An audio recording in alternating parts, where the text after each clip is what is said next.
Allez, on reprend les bonnes habitudes, le petit débrief des essais libres 1 et 2 du Grand Prix de Belgique. Alors, si vous n'avez pas vu les essais, je vais vous montrer les résultats directement, déjà pour commencer. Alors, essai 1, Bottas a fait le meilleur temps devant Verstappen, Gasly, Leclerc, Sainz, Perez, Vettel, Norris, Ocon, Alonso, Stroll, Ricciardo, Giovinazzi, Russell, Tsunoda, Latifi, Raikkonen, Lewis Hamilton, 18ème seulement, qui était gêné par Latifi, bon, qui n'a pas amélioré après derrière. Mazepin et Schumacher. Donc des essais 1 pas très représentatifs, moins que les essais 2 je dirais, même si les essais 2, bon, ça reste des essais après 1. Il y a à prendre et à laisser on va dire. Alors, Max Verstappen, meilleur temps, juste avant s'être craché en fin de séance, terrible pour Max, qui a endommagé l'arrière de sa voiture. Bottas, deuxième, devant Hamilton, c'est très serré entre les trois, hein. Alonso, Gasly, Stroll, Ocon, Vettel, Norris. Pérez encore dixième, hein, c'est quand même dommage, hein. Il est à près de 9 dixièmes de son équipier, Pérez qui a été fraîchement renouvelé ce matin là par Red Bull, donc bon, on verra au qualif, hein, évidemment, pas de quoi s'affoler encore, mais je remarque qu'à chaque fois Pérez est loin aux essais libres. Sainz 11e, Tsunoda 12, Giovinazzi, Raikkonen, Ricciardo, Latifi, Russell, Ricciardo encore très très loin de Norris également, près de 8 dixièmes de seconde. Latifi, ouais, toujours devant Russell, hein, c'est assez étonnant. Il y arrive mieux que Georges. Aujourd'hui, en tout cas, il y arrivait mieux que lui.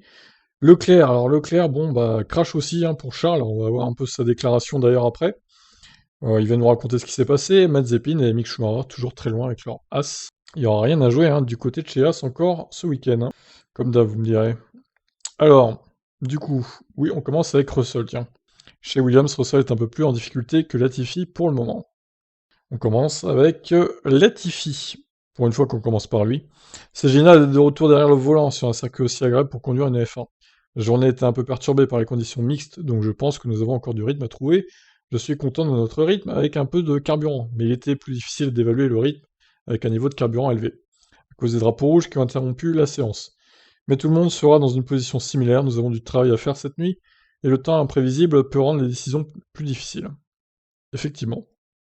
On prévoit toujours de la pluie hein, pour la course, même si bon, c'est pas sûr à 100%, ne prenez pas ça pour acquis non plus, on sait jamais. Je ne me soucie pas particulièrement du temps qu'il fera demain, cette piste est toujours amusante sur le sec, mais la pluie offre plus d'opportunités, donc dont nous devons tirer le meilleur parti. Alors Georges, je suis heureux d'être de retour, cela fait 4 semaines que je n'ai pas piloté, c'était donc génial de s'y remettre directement. Nous avons eu beaucoup de chance aujourd'hui avec la météo, nous avons eu les parties les plus sèches de la journée dans les deux séances, ce qui était bon pour nous et pour les fans. Garder la température des pneus et maintenir la confiance dans les parties humides de la piste va être très difficile si nous continuons à avoir des conditions mixtes. Nous avons beaucoup de choses à améliorer cette nuit car je pense que nous sommes un peu hors de rythme. Mais nous avons quelques idées en tête et nous allons y travailler. Il y a toujours un compromis et jamais rien qui ne vous donne que de la performance. Donc, il y aura des conversations intéressantes pour voir quelle direction nous allons prendre. Ok pour Williams, on passe à la suite. McLaren. Norris dans la mêlée du top 10, Ricciardo se cherche avec les tendres.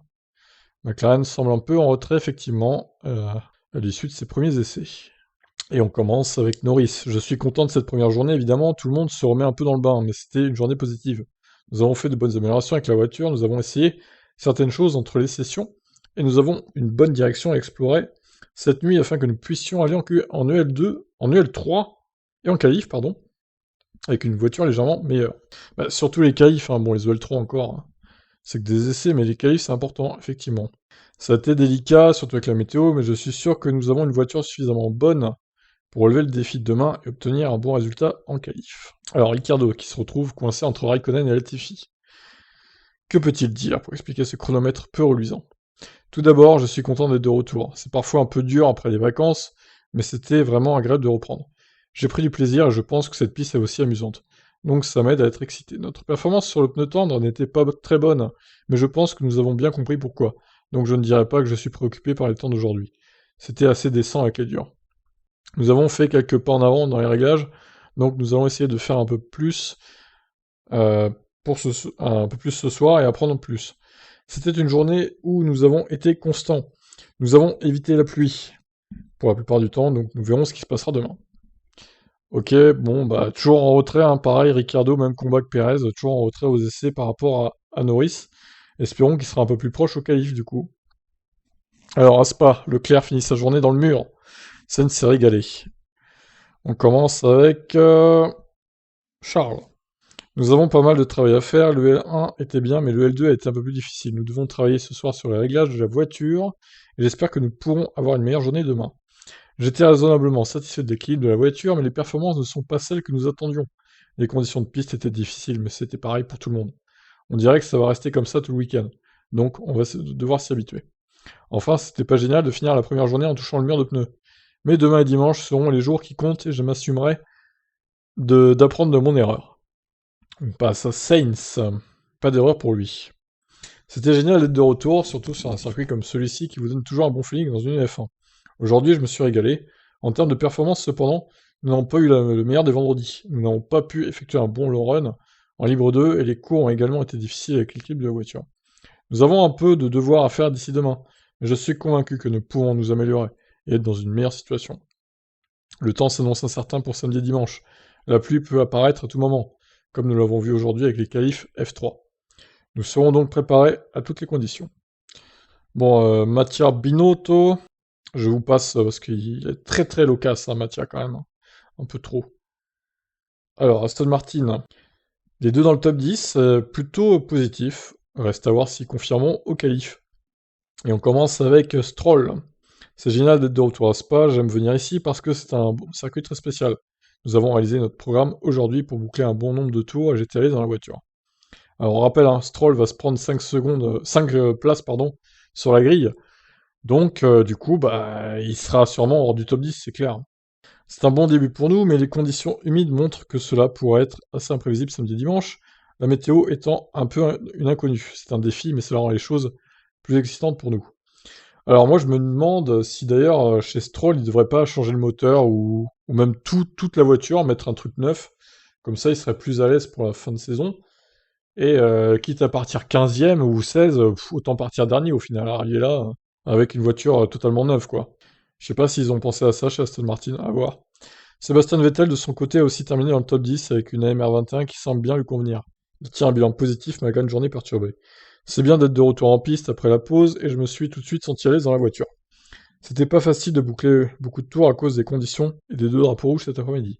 Mais nous avons pu collecter des données importantes, je pense qu'il a plus à venir de mon côté et de la voiture, et nous savons sur quoi travailler d'ici demain pour être prêt pour les qualifs. Je pense que la météo changeante est là pour rester, donc lire les conditions et être sur le bon pneu au bon moment sera la clé. Le temps humide peut toujours brouiller un peu la hiérarchie sur la grille, alors j'espère que nous pourrons capitaliser sur toutes les opportunités ce week-end. Très bien, pour Aston Martin. Alors As, bah c'est toujours pareil, hein, dernier, hein. Rien ne change. Hein. Mazepin, la voiture était bonne. Ah, d'accord, bon. Qu'est-ce que c'est alors quand elle est pas bonne, quoi? Les conditions aujourd'hui ont commencé sur le mouillé, mais n'étaient pas assez humides pour que nous puissions rouler avec les intermédiaires et nous avons perdu un peu de temps en piste. Mais la voiture se sent bien dans les conditions sèches et je suis très impatient pour demain. L'équilibre n'est pas le plus évident, mais nous n'étions pas très loin de notre équilibre parfait dans la voiture aujourd'hui. C'était une journée difficile, mais c'était quand même agréable de passer le radiment à fond et de dépasser les 320 km/h sur la ligne droite principale, c'était cool. On se satisfait de peu, hein, chez As. Mick, c'était vraiment bien de revenir en piste après la pause estivale, surtout sur un circuit comme celui-là. C'était il y a 30 ans aussi, du coup, que son père a débuté en Formule 1. J'espérais que ça resterait humide, mais malheureusement, la piste a séché juste au moment où nous sortions. Mais néanmoins, nous avons beaucoup appris et nous avons eu quelques idées de ce que nous voulons essayer demain. Nous verrons ce que fera la météo. Aujourd'hui, c'était censé être un jour complètement humide. Il a fini par être sec, donc nous verrons à quoi nous attendre pour demain. Eh bien, effectivement, nous verrons. Alors, Alpine. Alors, Alonso bien, Ocon, vainqueur du Grand Prix de Hongrie, un peu moins bien quand même. On commence par lui d'ailleurs. C'était génial de reprendre le volant après la pause estivale, c'était un vendredi chargé et chaotique dans tous les sens du terme avec cette météo. Ça n'a pas arrêté de changer au fil de la journée, donc nous avons dû nous adapter à la fois aux conditions humides et sèches. C'était assez dur au début, comme certaines zones de la piste étaient mouillées, alors que d'autres étaient tout à fait normales. J'ai fait attaquer en EL2, mais j'attaquais un peu pour trouver la limite, et c'était assez glissant là-bas. Fort heureusement, il n'y a eu aucun dégât. Dans l'ensemble, nous semblons plutôt compétitifs, avec des caractéristiques similaires à celles de nos performances de l'an dernier. C'était une bonne nouvelle, mais les qualifs ont eu lieu demain, et c'est à ce moment-là que ça compte. C'était assurément un vendredi intéressant. Nous avons observé le ciel tout le matin et l'après-midi, comme le circuit n'était pas totalement sec au début des deux séances. Cela a un peu impacté notre journée, mais je pense que nous avons une bonne base de référence pour demain. La météo sera un sujet à surveiller, puisque les prévisions restent ouvertes pour les qualifs. Je suis assez confiant pour un bon résultat si le temps reste sec. Ouais, Fernando Alonso semble bien plus à l'aise que Ocon en ce début de week-end. On verra si demain c'est la même chose. Super la caméra en tout cas pour Alonso, la caméra dans le casque là, c'était très immersif. Franchement, ça rendait super bien. Très bien, allez, on passe à la suite. On passe à Alfa Romeo. Raikkonen et Giovinazzi en progrès sur le circuit de Spa.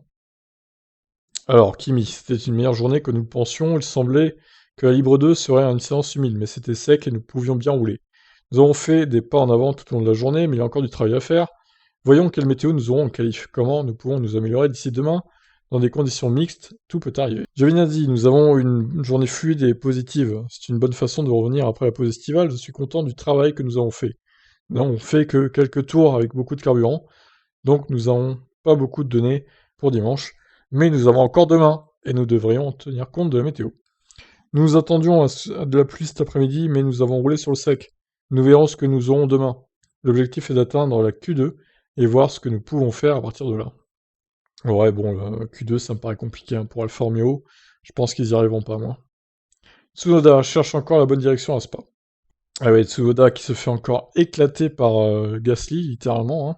Pour ce qui est de ses chronos, il a terminé 15e lors de la première séance du jour et 12e lors de la seconde, des temps loin de Pierre Gasly. 1 seconde 3 de différence le matin et 8 dixièmes l'après-midi. C'est énorme quand même. Bon, après, c'est un rookie, bon, c'est sûr. Mon principal objectif ce week-end est d'être régulier et d'augmenter mon rythme au cours des deux séances d'essai. Des séances d'essai, pardon. Je pense que jusqu'à présent, ça s'est bien passé et nous avons été en mesure de nous adapter au fil des séances pour améliorer notre performance. Le japonais veut désormais se sentir plus à l'aise dans l'AlphaTauri et espère que la météo ne jouera pas un rôle trop important. On peut voir que pour l'équipe que le rythme est là, donc je dois juste continuer à progresser et à gagner en confiance avant les qualifs de demain. Les changements de temps sont assez traditionnels à Spa, c'est plutôt difficile à conduire. Mais j'ai de bons souvenirs de ce circuit au cours des dernières années et je suis excité de revenir ici, surtout dans une voiture de F1. Alors justement, passons à son équipier, il est optimiste après la première journée du Grand Prix de Belgique. Ça a été une très bonne surprise, une très bonne reprise pour nous. Après l'été, c'est toujours bien de se remettre rapidement dedans. On y est parvenu avec le troisième temps en L1 et on confirme avec un autre top 5 en L2. Je me sens bien dans la voiture, ça a l'air de bien fonctionner pour nous sur cette piste. On n'a pas pu voir cet après-midi sur les longs relais pour la course ce qu'il en était, mais ça semble bien. Gasly veut viser la place du meilleur des autres derrière Mercedes et Red Bull, mais la concurrence est rude. On veut continuer avec cette forme-là, on a fait de très bonnes qualifs à Budapest avant la pause estivale, il va falloir continuer comme ça. On a une grosse bagarre avec Alpine et Aston Martin aujourd'hui. Ces équipes sont encore performantes, donc il va falloir optimiser la qualif, et avec le temps qu'il prévoit, la pluie et les nuages, ça va pas être facile. Donc Perez a été prolongé chez Red Bull en 2022. C'est pas une surprise pour moi, dit-il. Pour ce qui est de mon avenir, on devrait avoir une réponse rapidement. Ouais, il y aura pas de surprise de ce côté-là non plus. Gasly sera prolongé chez AlphaTauri. Le contraire serait vraiment surprenant. Alors, on passe au gros bras, c'est-à-dire les Mercedes et Verstappen. Et Perez. Du coup, alors on commence par qui? Hamilton, visiblement. C'est très bosselé à travers le rouge maintenant. Quelque chose s'est passé, des glissements de terrain, des inondations récemment, et ils ont un peu foiré le resurfaçage. Je ne sais pas, il y a un nouveau morceau de tarmac et une bosse juste au point de compression. Il n'y avait jamais ça auparavant. Vous pourrez bien la sentir dans le dos. Concernant la voiture, l'équilibre est bon pour commencer, mais nous avançons avec des scies. Tout le monde n'arrête pas de dire des choses différentes pour la météo. S'il pleut, vous voulez généralement plus d'appui, mais s'il ne pleut pas, vous êtes coincé et vous êtes sur une proie facile dans la ligne droite. C'était en tout cas bon de reprendre aujourd'hui, mais s'il pleut demain, tout sera à recommencer. Pas faux.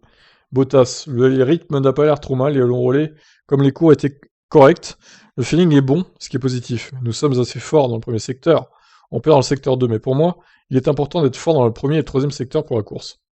Bah oui, avec une bonne ligne droite du coup, il a pas tort, une bonne VMAX, je veux dire. Quant à la météo, le Finlandais est d'accord avec son équipier. S'il pleut, vous avez certainement besoin de plus d'appui aérodynamique que ce que j'avais. Ce sera une décision clé, ce que nous ferons pour les qualifs donc. Heureusement, tout va bien avec la voiture, mais ça va être serré avec Red Bull, que ce soit sur le sec ou la pluie. Alors justement, Red Bull, on termine avec eux. Journée très positive pour Verstappen malgré l'accident. Il nous explique justement qu'il a perdu l'arrière, j'ai eu un peu trop de survirage à corriger, j'ai percuté le mur. Le pilote Red Bull ne se laisse pas abattre et juge que sa journée a été très positive avec un travail de fond important pour la suite du week-end. Il estime avoir rempli ses objectifs du jour en Belgique. C'était bien, je pense que nous avons été satisfaits de la journée complète, bien sûr. Il y a quelque chose à modifier entre les EL1 et le 2. Mais globalement, je suis très content. Je pense que c'est un début très positif. La seule inconnue reste le comportement de la Red Bull sous la pluie, que le peloton de la F1 a évité aujourd'hui, mais qui pourrait être présente samedi et dimanche sur le circuit.